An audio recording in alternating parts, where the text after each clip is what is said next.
오늘 7과입니다. 자, 7과 제목이 비움, 채움, 나눔의 복. 이제 말씀 묵상, 비움, 채움, 나눔 그 하나하나 세부 사항은 우리가 훈련을 마쳤고요. 이제 비움, 채움, 나눔 세 개를 전부 다 이제 합쳐서 이 시간에 한번 살펴봅니다. 한 장 넘기셔서 34쪽 보시기를 바랍니다. 먼저요, 우리가 말씀 묵상을 통해 신앙을 훈련하는 게 그 초점 또는 이 방향이 어디인지 그거를 한번 잘 살펴봐야 하는데요. 말씀 묵상을 통해 통전적인 신앙을 훈련하며 삶의 모든 영역에서 복을 누립시다. 그 밑에 보면 세 가지 커다란 덩어리들이 있는데요. 몸, 마음, 영혼의 복. 우리 사람이란 존재를 세 부분으로 구성이 됐다 보통 그렇게 보죠. 몸, 마음, 영혼. 또 그냥 마음과 영혼을 하나로 합쳐서요, 그냥 몸과 영혼 뭐 이렇게 둘로 나누기도 합니다. 어쨌든 몸, 마음, 영혼. 그리고 사람이 사는 영역을, 사람이 사는 구체적인 현장을 가장 커다랗게 세 가지로 나누면 가정, 이건 뭐 혈연 공동체로서 아주 기본적인 거죠. 그리고서 신앙적인 가족이라고 할 수 있는 교회죠. 그리고 이제 그 외에 사회 여러 가지 분야들. 그래서 가정, 교회, 사회 이렇게 사람이 사는 영역을 나눌 수가 있습니다. 공간적으로 가정, 교회, 사회 이렇게 나눈다면 시간적으로는 사람은 과거, 현재, 미래 이렇게 살아가죠. 자, 제가 여기 세 덩어리 얘기했는데 여기에 첫 번째 덩어리에 하나를 더 추가하면은요, 사람이 몸, 마음, 영혼, 사람이란 존재의 구성 요소를 그렇게 세 가지로 얘기할 수 있다면 인격이라는 그 개념에서요, 사람이 인격적인 존재다 이렇게 얘기할 때 인격은 세 가지를 그 안에 구성 요소로 봅니다. 지성, 감성, 의지 이 세 가지입니다. 이 지성, 감성, 의지 이 세 가지를 얘기할 때 그때 얘기하는 지성, 이거는 뭐 학교 공부 그런 지성의 뜻이 아니고요. 사람은 이제 어떤 것을 지식으로 받아들이잖아요. 어떤 것을 인지하잖아요. 그죠? 알게 되잖아요. 바로 그 작용을 말하고요. 그게 지성. 감성은 어떤 외부의 것을 받아들이면서 또는 어떤 환경에 반응하면서 내 속에서 정서가 움직이는 거 이제 감성이죠. 그 다음에 의지는 내가 결심을 하고 또 행동을 하고 나를 그렇게 내 자신의 결단과 행동으로서 만들어가고 살아가는 이런 작용을 의지 이렇게 얘기를 하죠. 어떤 사람이 인격적인 존재다 이렇게 말할 때는 이 세 가지가 조화로워야 합니다. 예를 들어서 지성적인 측면은 아주 뛰어난데 그 사람은 바늘로 찔러도 피 한 방울 나지 않게 생겼다. 이런 게 이제 보통 감성 이쪽이 없는 사람을 그렇게 얘기하잖아요. 그 다음에 또 반면에 감성은 굉장히 풍부한 사람이 있어요. 뭐 드라마만 봐도 툭 하면 울고 뭐 그런 것부터 시작해서 또 조금 가을만 되면은 너무 좋아서 어쩔 줄 모르고 또 조금만 있으면 금방 공감하고 뭐 이거는 기본적으로는 좋은 거죠. 근데 그게 너무나 지나쳐서 말하자면 감성, 감정에 막 휩쓸려서 올바르게 객관적인 판단을 별로 내리지 못한다. 그러면 그게 좋은 게 아닙니다. 또 의지, 굉장히 강한 목표 지향적인 사람이 있어요. 내가 계획을 세운 거는 반드시 이룬다. 승부사 기질이 강한 사람이 있죠. 근데 의지적인 측면은 사람에게 좋은 것인데 그게 지나치게 강해서 뭐 인간관계고 뭐고 간에 하여튼 수단 방법을 가리지 않고 내 목적을 달성한다. 뭐 이제 이 정도라면 그건 안 좋은 거죠. 지성, 감성, 의지 세 가지가 다 조화롭게 한 인격체 안에서 이게 어우러져야 합니다. 이게 균형감 있게 작동해야 되는 거죠. 그럴 때 그런 사람을 인격적으로 훌륭한 분이다 이렇게 얘기를 합니다.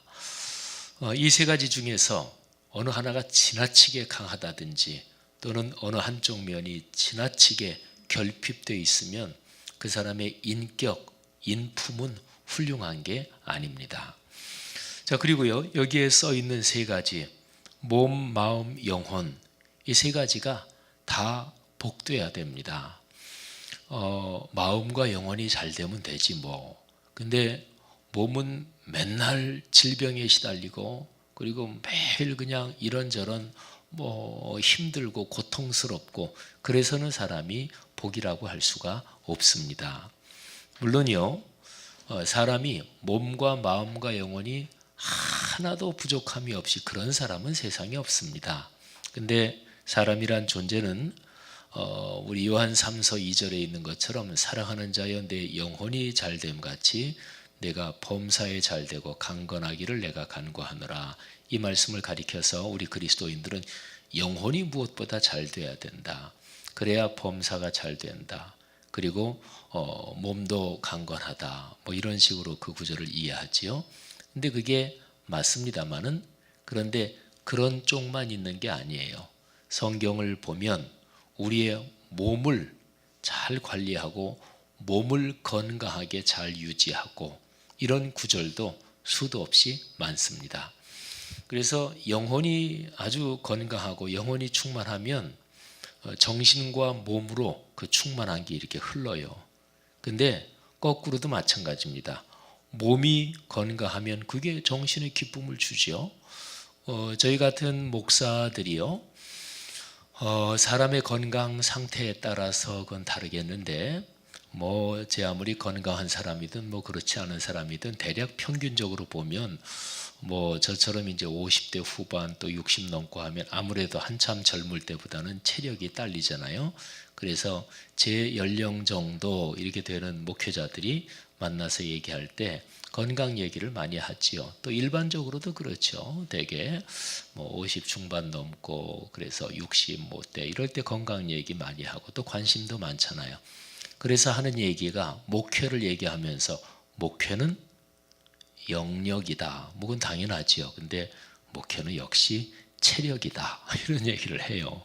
그러니까 예를 들어서 몸이 굉장히 힘들면 정신적으로 영적으로도 다운됩니다. 그건 이제 사람마다 그 사람의 신앙 훈련에 따라 다 틀려요. 몸이 제 아무리 힘들어도 그건 믿음이 없으니까 그렇지 영적으로 충만하면 몸 제 아무리 힘들어도 영혼은 영향받지 않는 거지 뭐. 이렇게 얘기하는 게 맞는 얘기 같은데 성경적으로 꼭 맞는 얘기가 아닙니다. 그러니까 성경은 영혼, 정신, 몸, 또 몸, 정신, 영혼 이쪽 방향도 흐르고 이쪽 방향도 흐르고 이게 다 영향이 있어요. 그렇기 때문에 몸과 마음과 영혼 이 세 가지가 조화로워야 됩니다. 어떤 사람이 참 기도 열심히 하시고 또 말씀 묵상 열심히 하는데 음식 먹는 거 그리고 자신의 건강 관리하는 거는 전혀 신경을 못 쓰고 그저 입에 땡기는 대로 다 그냥 먹고 하여튼 입맛대로만 산다. 그것도 신앙이 좋은 게 아니에요. 말하자면 사람은 자기 자신을 관리해 나가고 이런 그 균형 잡힌 그런 삶이 필요한 거거든요. 어떤 사람이 교회 봉사를 참 열심히 하는데 집안일은 전혀 돌보지 않고 교회 일에만 온통 매달린다. 그게 신앙이 좋은 게 아닙니다. 저는 이제 목사로서 교회라는 제도를 유지하고 끌고 가기 위해서 성도들을 가능한 대로 최대한도로 동원한다. 저는 그런 거를 싫어하는 사람입니다. 그러면 안 되지요. 그러니까 교회라는 제도를 유지하기 위해서 성도들이 있는 게 아니고 제도로 말한다면 교회라는 제도, 시스템, 건물 이런 것들이 성도 여러분들을 위해서 있는 거예요. 물론 모든 것은 하나님의 영광을 위해서 있는 거죠. 그래서 예를 들어서 어떤 분이 주말을 완전히 주말만 되면 아침부터 저녁까지 교회에 와서 산다. 그러면 여기 목회자들도 계시지만 그런 분들은 말려야 돼요. 예를 들어서 여자분이 그런다 그러 집사님 빨래는 언제 하십니까? 빨래야 세탁기가 해주죠. 근데 세탁기도 집어넣어야 하지. 빨래가 지발 달려가지고 세탁기로 걸어 들어가고 또 다 되면 지발을 걸어 나와서 이렇게 옷걸이에 걸리고 그러나요? 그러지 않잖아요. 그죠? 그러니까 가정주부로서 또는 맞벌이 하는 내외라면 또 가정 일도 또 남편 아내가 어느 정도 지혜롭게 분담하고 하잖아요. 그러니까 가정을 돌봐야 합니다. 또 사회적으로 내 직업 직장 그것이 교회에서 맡은 직분과 더불어 사회적으로 맡은 것도 하나님의 일이다. 이 사실이 우리 그리스도인들이 이 사실을 잘 기억해야 돼요. 보통은 교회에서 맡은 거는 하나님의 일이고 뭐 사회적인 거는 세상 일, 보통 이렇게 얘기하죠. 하나님의 일, 세상 일. 이거 잘못된 신앙입니다. 그러니까 교회 공동체는 하나님의 일을 위해서 특별하게 하나님이 세우신 거기 때문에 여기에서 훈련받고 여기가 말하자면 사령부 같은 곳이에요. 그러니까 하나님의 일에서 교회 일은 특별한 거예요. 여기서 훈련을 하는 거예요. 여기서 훈련된 걸 가지고 사회에서 맡은 그 일을 교회에서 훈련된 것처럼 그렇게 하는 것입니다. 그래서 사회에서 내가 가지고 있는 직장 직업도 그건 교회 일에 비해서 그딴 건 세상 일 그게 아닙니다. 그것도 하나님의 일이에요. 하나님이 맡기신 일이에요. 이 생각이 제대로 박혀 있을 때 이거를 제대로 깨달았을 때 사회 내 직장에서도 정직할 수가 있는 거예요. 우리나라 요즘 온통 난리 나고 있는 게 뭐 청와대 비서 그러니까 참모진들 또는 내각의 강요들 뭐 이런 사람들이 제 책임을 다하지 못한 거잖아요. 또 여러모로 많이 지적되고 있는 건데 언론이 제 책임을 다하지 못했다 이런 것도 있고 그러면 언론에서 근무하는 어떤 그리스도인이 자기가 신문사 기자요 또 방송사에서 근무하고 그러면 그것도 하나님이 맡기신 일이죠.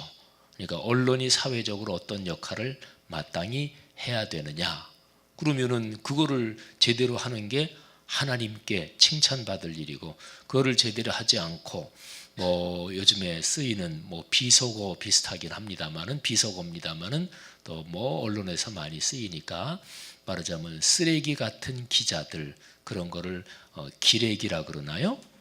그렇게 하는데 어쨌든 예수를 믿는 기자가 기레기 노릇을 한다. 그러면 그거는 하나님이 언론인으로서 맡겨주신 그 하나님의 일을 제대로 하지 못하는 것이지요. 뭐 모든 게 다 이제 그 원리가 이제 그런 거예요. 그래서 가정, 교회, 사회가 이게 통전적으로 이게 잘 어우러져야 돼요. 과거, 현재, 미래도 마찬가지입니다. 과거 지나온 일은 바꿀 수는 없어요. 그런데 해석은 다르게 할 수 있어요. 내가 옛날에 병이 걸렸다. 한 몇 년을 아주 심한 병에 걸려서 알았다. 그러면 과거로 돌아가서 병 걸린 거 다시 고칠 수는 없잖아요. 근데 늘 그것 때문에 내가 그때 몇 년을 손해봤지, 몇 년을 쉬었지, 뭐 그것 때문에 그 생각만 하면 늘 후회스럽고 또 그 생각만 하면 참 그냥 마음이 짜증스럽고 근데 그 사실 자체를 바꾸진 못하지만 그걸 가만히 묵상하면서 그래 그때 내가 겸손을 배웠어. 그때 내가 하나님의 뜻에 순종하는 걸 배웠어. 맞아.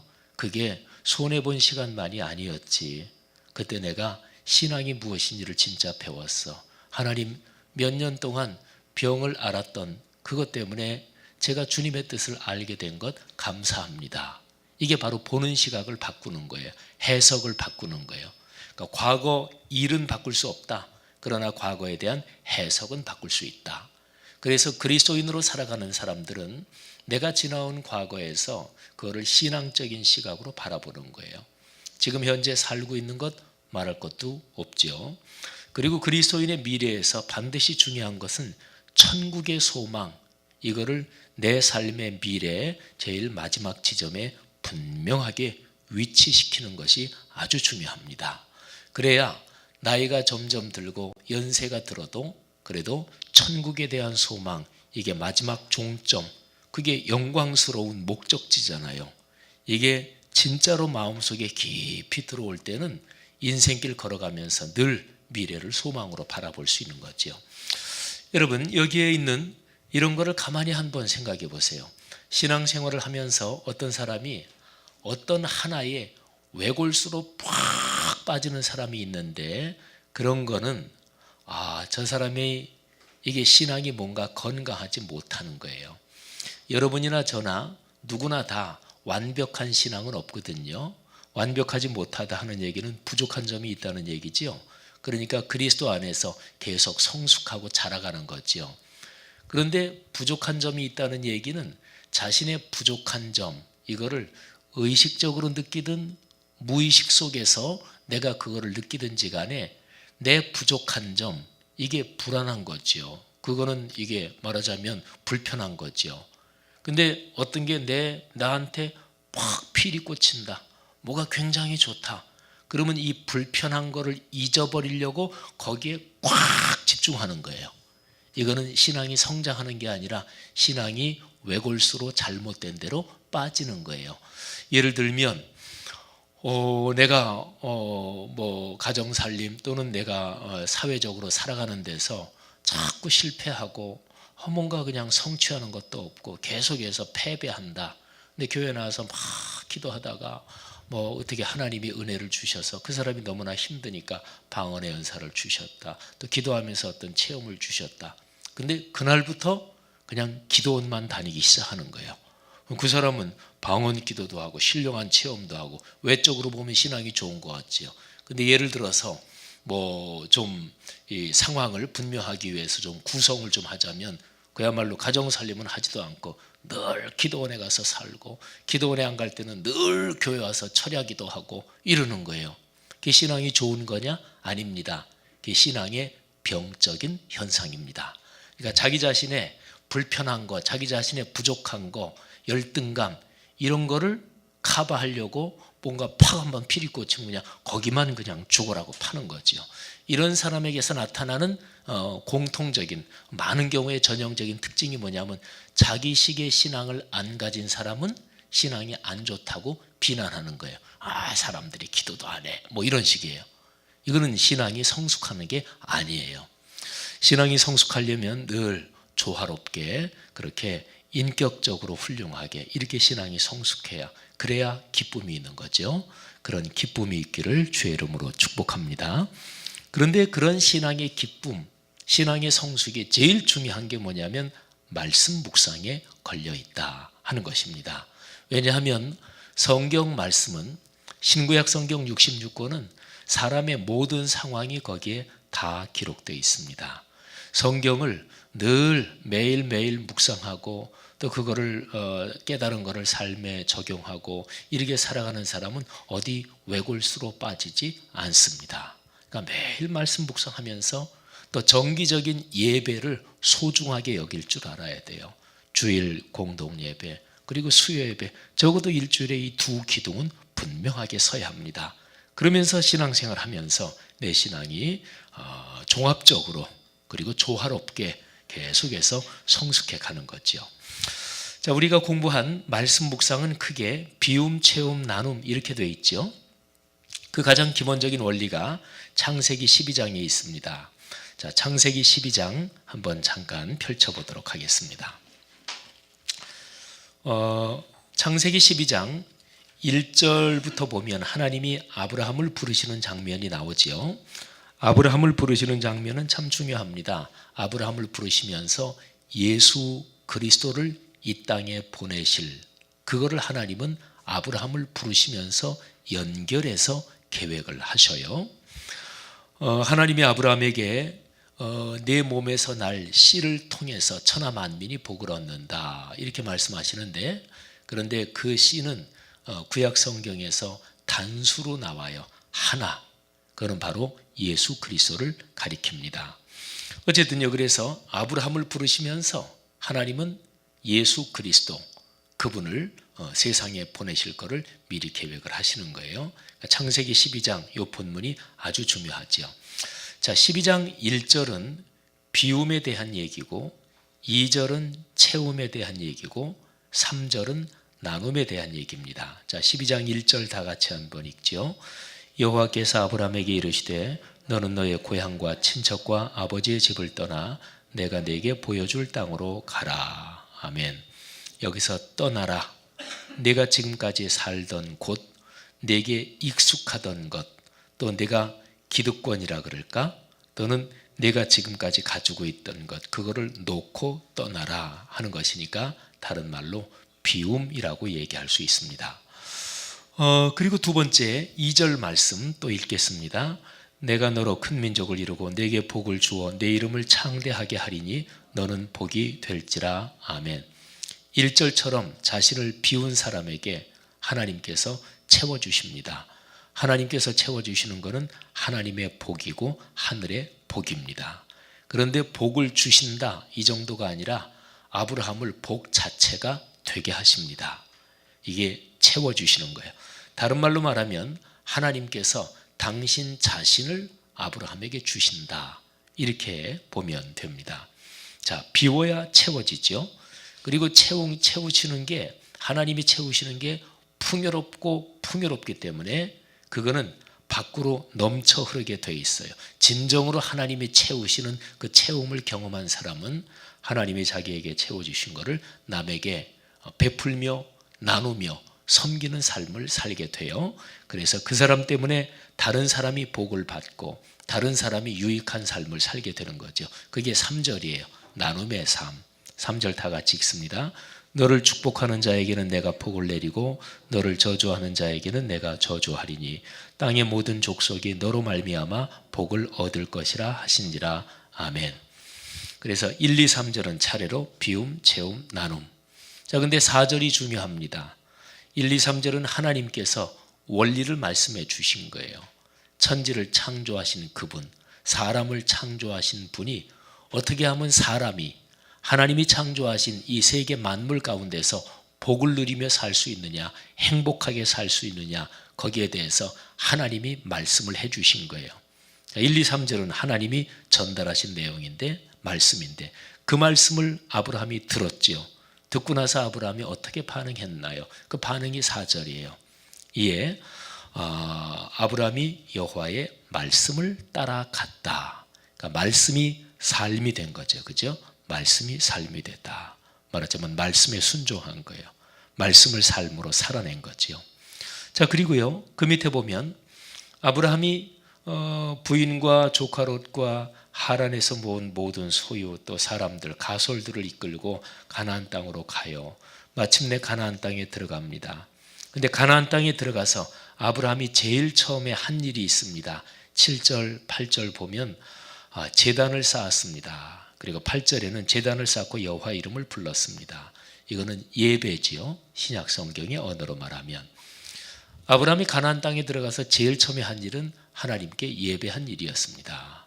거기서 조금 사는 장소를 옮기는데 옮기고 나서 제일 처음에 한 일이 또 예배를 드린 일이었습니다. 그리스도인의 삶은 예배에서 예배로 이어지고 그리고 또 다른 예배로 나아갑니다. 예배의 중심은 근본적인 뜻은 하나님을 만나는 것이거든요. 근데 하나님은 영이시기 때문에 눈에 보이지 않습니다. 영이셔서 눈에 보이지 않는 하나님을 구체적으로 실제적으로 만나는 게 무엇일까요? 그게 바로 하나님의 말씀을 듣는 것입니다. 그래서 예배는 보통 우리가 드리는 것처럼 1시간 정도 예배 드릴 수도 있고 30분 정도 짧게 드릴 수도 있고 뭐 1시간 반, 2시간, 3시간 예배를 드릴 수도 있고 또는 10분, 심지어는 아주 간단하게 5분 정도 경건에 할 수도 있어요. 그런데 아주 짧게 하든 길게 하든지 간에 예배에서 반드시 들어가야 될 것이 있습니다. 그게 안 들어가면 예배가 아니에요. 제 아무리 길게 해도 예배가 아닙니다. 그게 뭐냐면 말씀이 들어가야 돼요. 보통 예배에서 설교 시간, 말씀이 차지하는 비중이 거의 한 절반 정도 되잖아요. 어떤 예배든지 다 그렇습니다. 그래서 가장 짤막하게 예배를 드린다면 성경 구절을 한 구절이라도 낭독하고 그러니까 봉독하기라도 해야 돼요. 말씀이 빠지면 그건 예배가 아닙니다. 말씀이 빠지면 예배가 아니다 그랬는데, 말씀은 근본적으로 구약부터 신약의 전체 흐름으로 말하면 예수 그리스도를 말해요. 말씀이 육신이 되어 우리 가운데 계셨다 그러잖아요. 그죠? 그러니까 예수 그리스도가 빠지면 예배가 아니죠.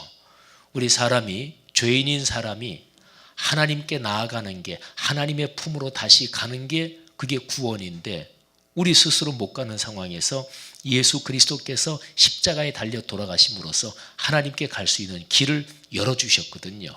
예배는 바로 이거를 감사하고 다시 한번 그 은혜를 통해서 하나님을 만나는 거죠. 그러니까 예배에서는 말씀이 빠지면 안 되는 거예요. 자, 창세기 12장 1절부터 9절에 있는 아브라함과 관련된 여기에서 가장 중심적인 메시지는 무엇인가? 하나님을 만나고 그분과 동행하며 살아야 된다. 제가 참 좋아하는 표현으로 하나님의 임재와 현존 가운데 살아야 된다. 하나님의 임재와 현존 가운데 사는 가장 근본적인 방법이 무엇인가? 그게 말씀 묵상이에요. 예배도 말씀 묵상의 원리대로 구성되어 있는 게 바로 예배인 거죠. 하나님 말씀을 듣고 깨닫고 그리고 결단하고, 축도는 들은 말씀, 깨달은 말씀을 가지고 세상에 나가서 그렇게 사십시오. 이게 바로 축도의 파송입니다. 거기에서 아멘하고 듣고 깨달은 말씀대로 이제 예배 끝나고 세상으로 나가서 사는 것이죠. 창세기 12장 1절부터 9절은 비움, 채움, 나눔의 복이 어떻게 우리에게 전달되는지 그걸 보여준 성경 전체에서 아마 가장 중요한 몇 가지 본문 중에 하나일 것입니다. 우리 양육반 훈련, 2학기 훈련 받으면서 말씀 묵상 훈련하시는데 여러분의 삶의 평생에 이런 복이 넘치기를 주의 이름으로 축복합니다. 우리 교회 갓난 아이들이 태어나서 처음으로 엄마 아빠가 아이들 교회 데리고 와서 우리 성도들이 이렇게 보는 데서 축복기도 받잖아요. 그렇게 축복기도 받는 아이들한테 조그만 카드를 제가 제 손글씨로 이렇게 매번 씁니다. 그리고 그거를 이렇게 액자에 넣어서 그 아이한테 줘요. 근데 거기에 쓸 때 뭐 제가 쓰는 내용이 다 그냥 거의 비슷비슷합니다. 뭐 제가 뭐 이 아이 또 저 아가 뭐 걔네들이 어떤지 제가 잘 모르니까 제가 다 그냥 거의 같은 내용을 쓰는데, 근데 거기에 쓸 때마다 반드시 들어가는 게 있습니다. 뭐 예를 들어서 뭐 수영이라 그러면 수영아 그렇게 하고서 크게 축복한다.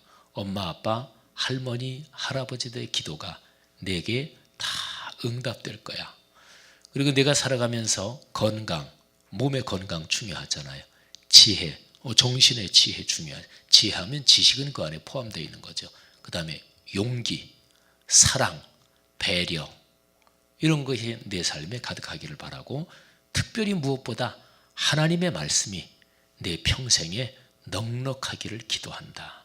하나님의 말씀, 이게 이제 그 아이에게 평생 가면 그 아이는 사실은 걱정할 게 없는 거예요. 부모가 아이는 평생 끼고 살 수 없죠. 부모가 자식을 어디에 맡겨야 가장 안전한가요?